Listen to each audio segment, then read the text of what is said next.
اور اس کے بعد سلطان نے علی بن سفیان کو حملے کی تیاری کرنے میں حکم دے دیا۔ جب حملہ کرنے کا وقت قریب آیا تو سلطان محل سے اپنے سب سپاہیوں کے ساتھ روانہ ہونے گئے، تو اتنے میں ایک عام آدمی کے بھیس میں ایک ماہر جاسوس آ کر سلطان کو خبر دیتا ہے کہ حضور آپ اپنے سپاہیوں کو ابھی اور اسی وقت روک دیں، کیونکہ اس قبیلے کے سردار کو کہیں سے خبر ملی کہ سلطان اس قبیلے پر حملہ کرنے والا ہے، اور اس نے آپ کے مکمل منصوبے کے مطابق اپنی اس جگہ پر سپاہی تعینات کر دیے ہیں، اور اگر آپ نے ان پر حملہ کیا تو آپ کا حملہ بالکل ناکام ہو جائے گا اور آپ کے سارے سپاہی مارے جائیں گے۔ سلطان صلاح الدین ایوبی بڑے حیران و پریشان ہوئے کہ آخر اس سردار تک یہ خبر کیسے پہنچی کہ میں اس قبیلے پر حملہ کرنے والا ہوں۔ اتنے میں اس ماہر جاسوس نے کہا کہ حضور مجھے شک نہیں بلکہ پورا یقین ہے کہ اس قبیلے کے سردار کے جاسوس آپ کے درمیان موجود ہیں۔ یہ خبر سن کر سلطان اسی وقت گھوڑے سے چھلانگ لگا کر اترے اور کہا تم کیا کہہ رہے ہو؟ تم جانتے ہو کہ آج تک کوئی بھی جاسوس سلطان کے سامنے ٹک نہیں پایا، تو اب ایسی اہم معلومات ایک جاسوس کیسے دے سکتا ہے؟ اتنے میں اس جاسوس نے کہا ہماری معلومات کے مطابق اس سردار کے 2 جاسوس اس وقت محل میں موجود ہیں، ان میں سے ایک جاسوس بالکل آپ کے قریب ہے اور دوسرا جاسوس ایک عام سی ملازمت پر مامور ہے جو کہ آپ کے قریبی جاسوس سے خبر لیتا ہے اور اس خبر کو اس سردار تک پہنچا رہے ہیں۔ تھوڑی دیر سوچنے کے بعد سلطان نے اس جاسوس کو کہا کہ میرے قریب تو کوئی ایسا مشکوک بندہ نہیں جو مجھ سے غداری کر سکے۔ تو سلطان کے جاسوس نے کہا حضور جاسوس ہوا کی طرح ہوتے ہیں، موجود ہوتے ہوئے بھی نظر نہیں آتے، لہٰذا آپ کو ہر طرف دیکھنا چاہیے، جاسوس آپ کو نظر آ جائیں گے۔ سلطان نے اپنے سپاہیوں کو آرام کرنے کے لیے بھیج دیا اور خود اپنے کمرے میں چلے گئے اور علی بن سفیان کو اپنے پاس بلایا اور کہا اے علی میرے جاسوسوں کے مطابق محل میں اس وقت اس سردار کے 2 جاسوس موجود ہیں جنہوں نے یہ اہم معلومات ان تک پہنچائی، اب ان کو پکڑنے کا کوئی طریقہ بتاؤ۔ اتنے میں علی بن سفیان نے کہا کہ حضور میری سمجھ میں تو بالکل نہیں آ رہا کہ آخر محل میں 2 جاسوس کون ہیں۔ اتنے میں سلطان صلاح الدین ایوبی کے کمرے میں باورچی سلطان کے لیے مشروب لے کر آیا۔ جب علی بن سفیان کی نظر اس باورچی پر پڑی تو علی بن سفیان نے سلطان کو کہا کہ حضور یہ باورچی کہاں سے آیا ہے؟ تو سلطان نے کہا 15 دن پہلے میں نے اس کو بازار سے خریدا تھا، یہ کانوں سے بہرا ہے لیکن اس کے ہاتھ کا ذائقہ بہت لذیذ ہے اور اس نے کئی دفعہ ثابت بھی کیا ہے کہ یہ میرا وفادار ہے، اس پر شک مت کرو۔ تو اتنے میں علی بن سفیان نے کہا حضور میں اس پر شک نہیں کر رہا، لیکن یہ آپ کا باورچی بالکل بدلحاظ ہے، میں نے صبح مشروب بناتے دیکھا تو اس نے بغیر برتن دھوئے برتن میں مشروب بنا دیا، اور اسی غصے کی وجہ سے میں نے اس برتن میں جس میں آپ کے لیے مشروب لایا ہے میں نے اس میں زہر ملا دیا، لہٰذا یہ مشروب بالکل نہ پئیں اور سزا کے طور پر یہ مشروب اس بہرے باورچی کو پلا دیں تاکہ اپنی غلطی کی سزا بھگت سکے، اور اسے معلوم ہونا چاہیے کہ سلطان کا مشروب کس طرح اور کس طرح کے برتن میں بنانا چاہیے۔ اتنے میں سلطان نے کہا کہ علی یہ تم کیا کہہ رہے ہو، اس کے ساتھ یہ ظلم نہیں کرنا چاہیے۔ اتنے میں علی بن سفیان نے کہا حضور اگر آپ مجھے اپنا وفادار سمجھتے ہیں تو میری بات مان لیں۔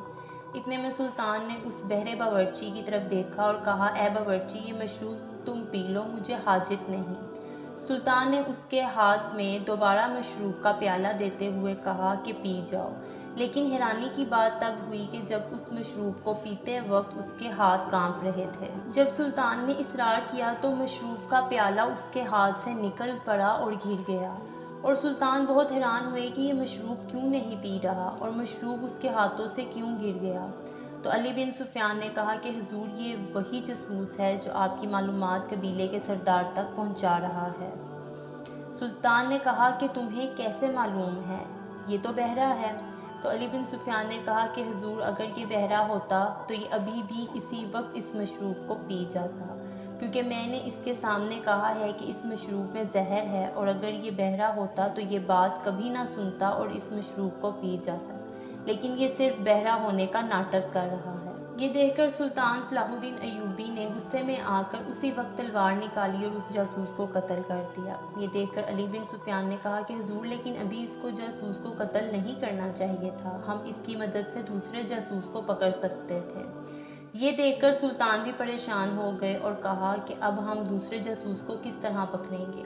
جو سانپ کی طرح ہمیں ڈس رہا ہے۔ تھوڑی دیر سوچنے کے بعد سلطان نے علی بن سفیان کو حکم دیا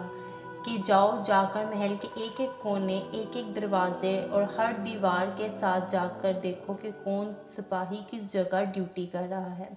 اور جب سارا معائنہ ہو جائے تو مجھے بتا دینا۔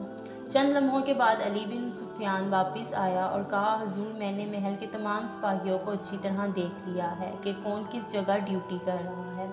اس کے بعد سلطان نے محل کے صحن میں تمام سپاہیوں کو اپنے سامنے بلایا اور کہا کہ ہم فلاں قبیلے پر فلاں جگہ سے فلاں وقت پر فلاں طریقے سے حملہ کرنے والے ہیں،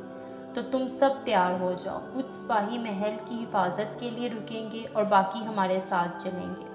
جب سلطان واپس اپنے کمرے میں آئے تو علی بن سفیان نے کہا، حضور، آپ نے یہ کیا کر دیا؟ یہ خبر ایک پرندے کی طرح اڑتے ہوئے اس سردار کے پاس جائے گی، کیونکہ ابھی بھی ایک جاسوس ہمارے درمیان موجود ہے۔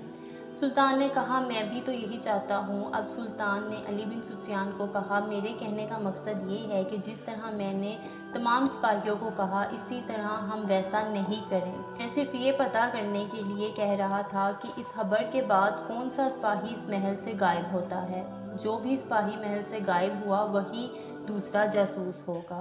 اور سلطان کی سوچ کے مطابق تھوڑی دیر میں جب علی بن سفیان نے دوبارہ محل کا معائنہ کیا تو ایک سپاہی وہاں سے غائب تھا۔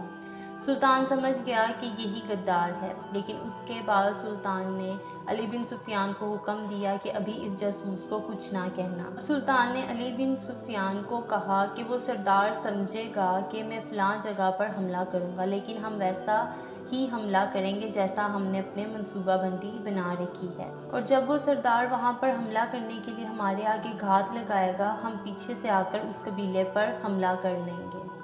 اور اسی طرح وہ جاسوس بھی پکڑا جائے گا اور اس قبیلے پر بھی قبضہ کر لیں گے۔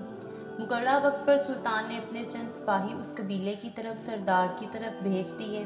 جو کہ سلطان نے سب سپاہیوں کے سامنے کہا تھا، اور باقی سپاہیوں کو لے کر اپنی بنائی گئی حکمت کے مطابق قبیلے کی طرف حملہ کرنے کے لیے چلا گیا، اور سلطان نے پہلے ہی وار میں اس قبیلے پر قبضہ کر لیا، اور ادھر سے سلطان کے سپاہیوں نے بھی اس سردار کو موت کے گھاٹ اتار دیا،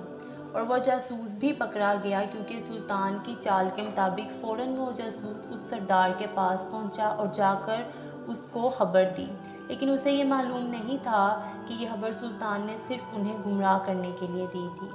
اور اس بے وقوف جاسوس کی وجہ سے اس سردار نے نہ صرف اپنی جان گنوا دی بلکہ اپنا قبیلہ بھی کھو بیٹھا۔ دونوں جاسوس سلطان صلاح الدین ایوبی اور علی بن سفیان کی عقل مندی کی وجہ سے پکڑے گئے۔ تو ویورز، یہ تھا ایک سلطان صلاح الدین ایوبی کا بہت ہی انٹرسٹنگ ٹاپک۔ اگر آپ کو میری ویڈیو پسند آئی ہو تو اس کو زیادہ سے زیادہ لائک اور شیئر کیجیے، میرے چینل کو سبسکرائب کرنا مت بھولیے گا، and don't forget to press the bell icon button. اسی کے ساتھ مجھے بھی اپنی دعاؤں میں یاد رکھیے گا۔ جزاک اللہ۔